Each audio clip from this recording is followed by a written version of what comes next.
Kemudian aku menangis ke Tuhan tiap harinya di situ. Tuhan, aku nggak mampu loh. Aku nggak mampu Tuhan, ini aku lagi kerja nih.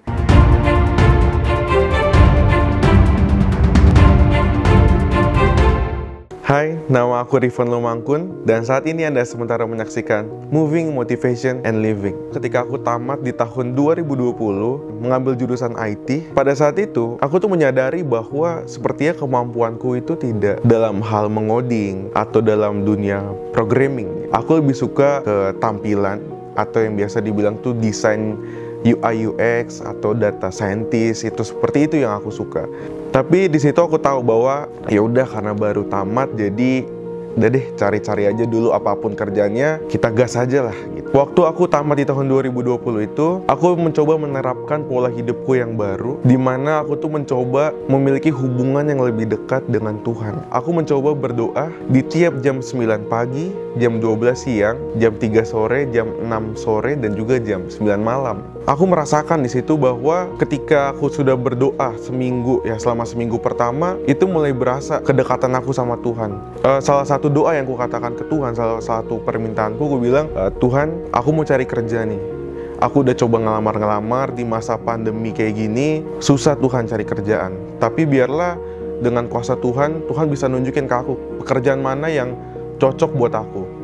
Lalu tibalah saatnya di akhir tahun 2020 di bulan Desember, aku mimpi ketemu dengan salah satu saudaraku. Agak random cerita mimpinya, tapi intinya aku bertemu dengan salah satu saudaraku itu. Di pagi harinya ketika aku bangun itu, dia ternyata ngechat aku, Riven gitu. Terus aku kaget kan, lah kok aku di chat ya, tumben nih gitu.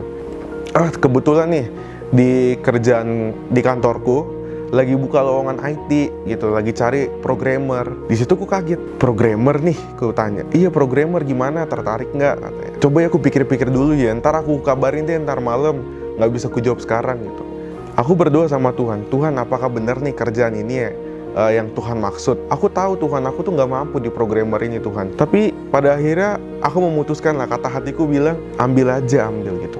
Akhirnya di malam itu aku langsung ngechat dia, aku ambil deh kak kerjaannya gitu. Karena aku yakin ini Tuhan tunjukin ya, Tuhan pasti bakalan tanggung jawab ya. Kayak Tuhan pasti bakalan pimpin aku gitu. Akhirnya aku interview dengan usernya, salah satu orang IT-nya di perusahaan itu. Bisa bahasa pemrograman ini enggak gitu. Nggak bisa pak. Aku jujur aja, saya nggak bisa pak. Oke, tapi kamu mau belajar nggak? Kau bilang, oke pak, saya mau belajar gitu. Oke, kalau gitu nanti kita kabarin lagi ya kalau gimana-gimana. Selama nunggu hasil interview, aku berdoa sama Tuhan, Tuhan tahu aku nggak mampu di programming, tapi aku udah ambil nih. Terserah Tuhan, kehendak Tuhan lah yang jadi. Kalau Tuhan jawaban doa Tuhan aku diterima, berarti aku yakin aku bisa. Akhirnya aku puji Tuhan keterima. Nah di pekerjaan ini aku bergumulnya tuh besar banget. Karena dengan pemrograman yang sama sekali aku nggak bisa, aku belum pernah dengar. Di situ aku dipaksa untuk belajar sendiri, aku cari tahu sendiri, solve problem coding itu sendiri, tanpa ada bantuan gitu. Aku punya tim gitu, tapi mereka sibuk dengan pekerjaan yang mereka sendiri. Jadi tiap jam 9, jam 12, jam 3, jam 6, aku tuh ke kamar mandi kantor, kemudian aku menangis ke Tuhan tiap harinya di situ. Tuhan, aku nggak mampu loh. Aku nggak mampu Tuhan, ini aku lagi kerja nih, aku dikasih project. Cuma aku nggak bisa ngerjain ini Tuhan gitu. Jadi aku menangis tiap harinya di tiap jam itu, minta pertolongan Tuhan, minta kuasa Tuhan untuk kasih aku kemampuan buat menyelesaikan project yang dikasih dan permasalahan coding yang dikasih. Dan dahsyatnya, hebatnya jawaban Tuhan, setiap aku selesai berdoa, pasti masalah yang aku hadapin di pemrograman itu selalu selesai.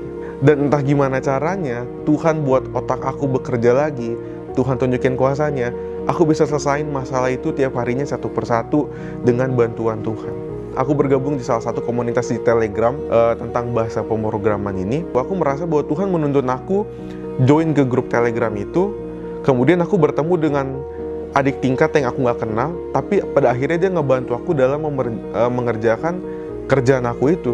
Dan di situ aku selama 1 tahun aku bekerja di tempat itu, aku sadar bahwa dengan kita mengandalkan Tuhan, dengan kita sepenuhnya berserah kepada Tuhan, mengandalkan Tuhan, berhubungan lebih dekat dengan Tuhan, kita tuh akan melihat hal-hal yang belum pernah kita lihat. Kita tuh akan melihat kuasa Tuhan yang sebelumnya kita rasa mungkin gak mungkin bisa nih gitu. Tapi di situ aku sadar bahwa apa yang kulakukan dengan pola aku berdoa setiap jam yang sudah aku tentukan, Tuhan tuh ketika kita datang kepada Tuhan, Tuhan tuh welcome banget ke kita. Ketika kita minta apapun, Tuhan pasti bakalan kasih. Tinggal dari kitanya bagaimana sadar bahwa ini kuasa Tuhan loh yang bekerja, dan kita percaya bahwa Tuhan tuh gak akan ninggalin kita.